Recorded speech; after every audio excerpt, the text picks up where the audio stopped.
A very good evening to you and welcome to RTV News with me, Fiona Mbabazi. Her Excellency Jeanette Kagame has noted that now more than ever the voices of the young leaders of tomorrow need to be heard. The Rwandan First Lady made the remarks on Wednesday during the intergenerational dialogue on Beijing Plus 25 Young Women Manifesto.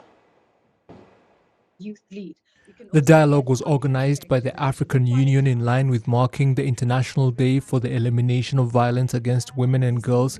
And during the discussions, Rwanda's First Lady pointed out different strategies the country has been using to help young people develop as well as people of other age groups, irrespective of their gender. In Rwanda's case, the National Strategy for Transformation has integrated as one of its critical components a national skills development and employment promotion strategy. And it has mandated the Rwanda Development Board to provide effective oversight and coordination in the skills development and employment promotion of our young population, with a view to promote capacity development strategies and action to respond to public and private sector needs, thus addressing the issue of youth unemployment. In addition, through our youth mainstreaming public policy, youth participation is promoted and has been essential to our success. Almost 45% of public servants are under the age of 35 and 79% are under the age of 45. In addition, 38% of public servants under the age of 30 are young women. With young women in Africa continuing to experience discrimination and struggling with other injustices, speakers during the discussions emphasized the need for change. Young women demand equality in employment, jobs with dignity, paid work, paid internships, and paid maternity leave without discrimination. 2, the criminalization of the epidemic of gender-based violence in all its forms, and gender discrimination, especially for rural young women with disability, young women seeking asylum, young women refugees and displaced, young women migrants, and all those in vulnerable settings. Universal access to essential sexual and reproductive health rights and services, including the removal of taxation on menstrual products. Our reproductive health is not an embarrassment, a distraction, or a reason to discriminate. Silencing the guns. We cannot silence the guns in Africa without participation of young women in peace-building efforts, in mediation, in negotiation. They demand the protection of their rights and accountability during armed conflict, because young women do not produce, sell, or buy guns. So why do they have to pay the price of warlords? So young women demand political participation at all levels of decision-making. Her Excellency Jeanette Kagame also noted that it is not acceptable in today's world that 3/4 of all parliamentarians globally are male, and that women between the ages of 24 and 35 are 25% more likely to end up in extreme poverty compared to men in the same age bracket. She emphasized that governments have the primary responsibility to help women break free of anything holding them back, but also called on young people to play their part. Young leaders of tomorrow, we are conscious that more than ever we need your voices, your expertise, and innovative minds. We need you to advocate and promote financing for response and prevention initiatives, to leverage available technology, and to continue and initiate new dialogues as means to educate, shift mindsets, and disseminate potentially life-saving information, including relevant laws and rights. You are the backbone of our continent. We are here to close the gap, and your demands shall be our commands. The Intergenerational Dialogue on Beijing 25 Up Young Women Manifesto comes 25 years after the Beijing Manifesto was published, meant to completely eradicate gender-based violence.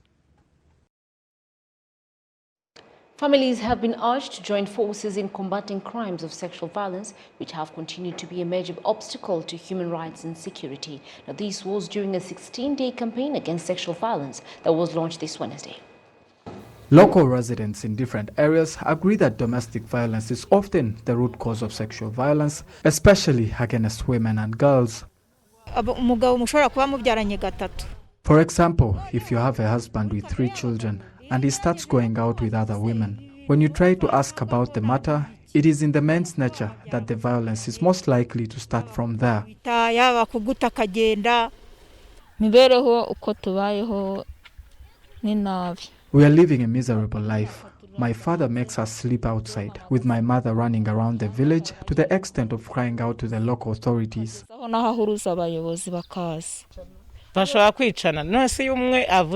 They might end up killing themselves due to lack of cooperation. There is no peace at all if the children and their mother keeps running around the village looking for where to shelter.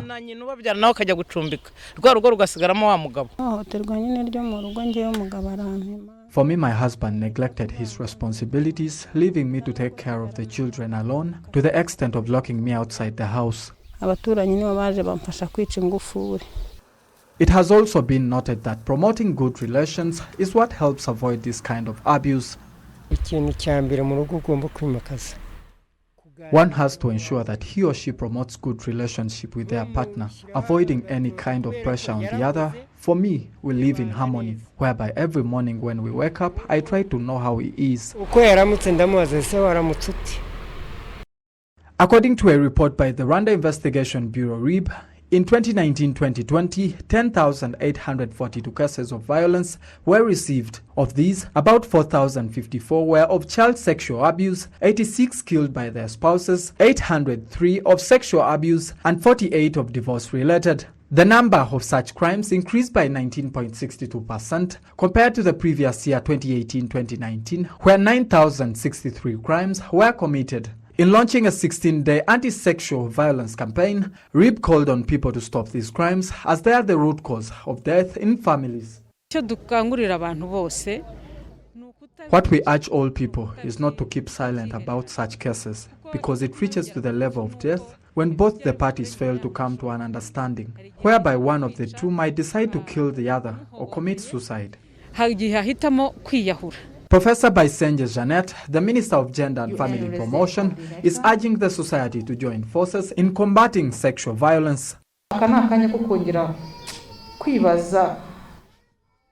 We should all think on what to do to stop such cases, ending stigmatization to the victims of such violence in our communities, but instead help them get to the Isanje One-Stop Center, where help is guaranteed.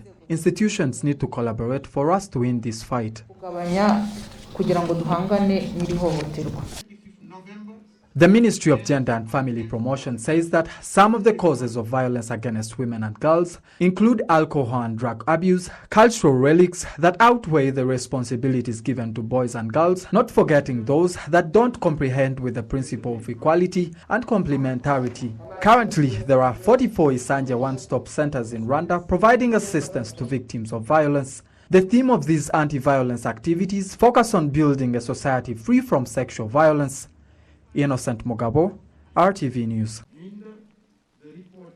Residents in the settlements of Kangondo 1 and 2 as well as Kibabiro 1 here in Kigali City have held discussions with the Minister of Local Government as well as Kigali City authorities in order to try and find long-term solutions to the housing problems in the three settlements. The residents of the three settlements located in the cell of Nyarutarama, more than 1,000 in total, are to be relocated to modern apartment blocks in Busanza of Kanombe due to the fact that they currently live in an area classified as a high-risk zone. When you live here, you can't get lost, but directing someone to your house is almost impossible in this mess. Sometimes people pass by only to find that it is a dead end or end up knocking someone's meal over by mistake. That's how crowded it is here. Getting around in such a disorderly place is hard. We do not dispute that this place is not fit for habitation. My own house is very small and old, so I have chosen to move to Busanza and get a house there. In fact, I was among the first to accept the proposition, among the first 10 to sign the papers, even when others were still struggling to grasp the importance of us moving. The fact is, I had no land deed for my property and wondered what I would do if I lost it. I therefore decided to take cash or another house as compensation. Obviously, this is not a house that would lead me to resist developmental progress and government initiatives. During discussions with the minister and city authorities, local residents in the area asked to be allowed to move to the new apartment blocks as soon as possible because they are tired of waiting, and Professor Anastas Shaka urged all people living in such conditions, wherever they may be in the country, to realize that the issue of proper housing development is something that cannot be avoided.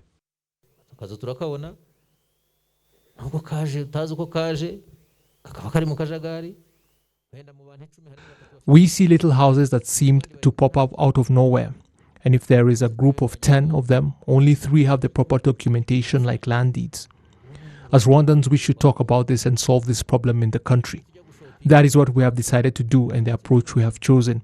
I do not believe that as a country we would be happy to see 3 people out of 10 compensated for their property while the other 7 see their houses demolished and left with nothing. We want a long-term solution, and it must be a possible one that caters for everyone, even if not at a rate of 100%, but it must be at least possible.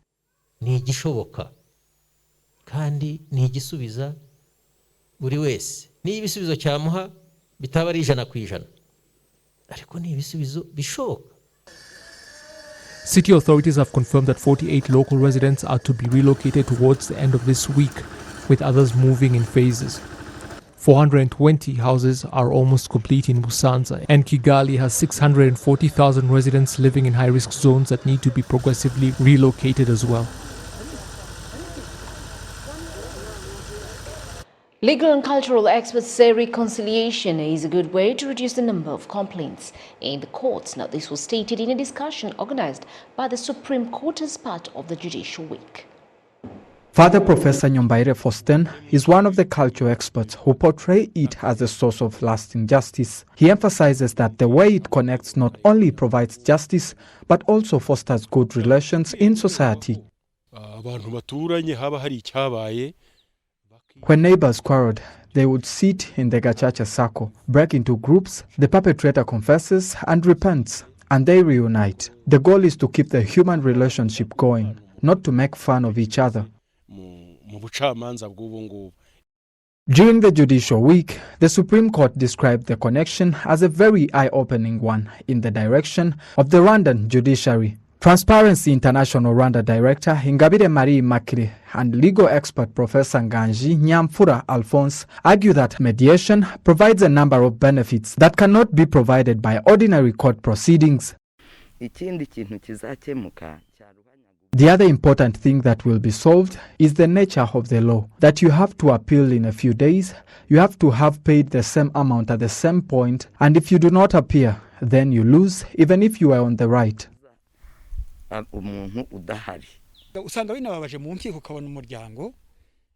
It is unfortunate in the courts to find that more than 20 people are suing for the deceased property. Otherwise, business, social issues, I find it no longer a barrier to mediation. Rwanda's Chief Justice Dr. Nteziryayo Faustin emphasizes that during his tenure, he has made it a priority to draw from the Rwandan culture.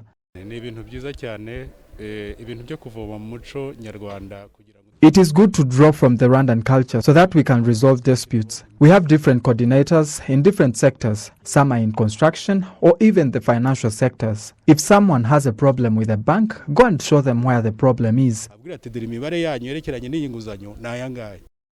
The Supreme Court has ruled that in case of failure in the mediation, the cases will be referred to the courts, and that the mediation cannot be used for serious crimes including murder, child sexual abuse, rape or so on. Now, South Korea this Wednesday evening handed over to RBC COVID-19 test kits to fight the spread of the coronavirus, valued at $430,000, which is more than 400 million Rwandan francs. The South Korean ambassador to Rwanda, Yin Won-chae, when presenting the equipment to the Minister of Health, said he appreciates Rwanda's efforts to curb the spread of the pandemic and assured that the equipment will continue to support the country in these times, especially as the country is fighting to recover economically. It is, however, obvious that no country can brush aside the threat of a second or third wave of the COVID-19 spread. The Rwanda government is embarking on its socio-economic recovery plan, including resumption of schools and businesses, and this particularly requires a refined and reinforced posture. In this regard, I firmly believe that the support from Korea of the hardware package for testing, such as PCR test kit, a mobile laboratory vehicle, and walkthrough booths, will make a valuable contribution to strengthening the testing capacity of Rwanda, as well as securing the health workers' safety at the front line. Now, Rwanda's Minister for Health, Dr. Daniel Ngamije, thanked South Korea for the support, noted that the equipment was going to boost the country's efforts when combating COVID-19, especially testing people where there are large gatherings. The mobile lab will be used in screening COVID-19 in different settings, especially schools, prisons, refugees camps, and any other place where we will really need to be faster to reach and test people from whom we suspect COVID-19. We appreciate this donation because it increases our capacity for testing. And you know that, Ambassador, we can't control this disease unless if we have strong capacity for testing. So increasing our capacity for testing up to 5,000 tests per day with this donation, and in special settings, as I said above, this is one of the ways of controlling this disease properly until we are able to get vaccine and immunize our population. A particular attention to this walk-through booths, because you are aware that time to time we conduct a street survey as we test the incidence of COVID among population and specific groups.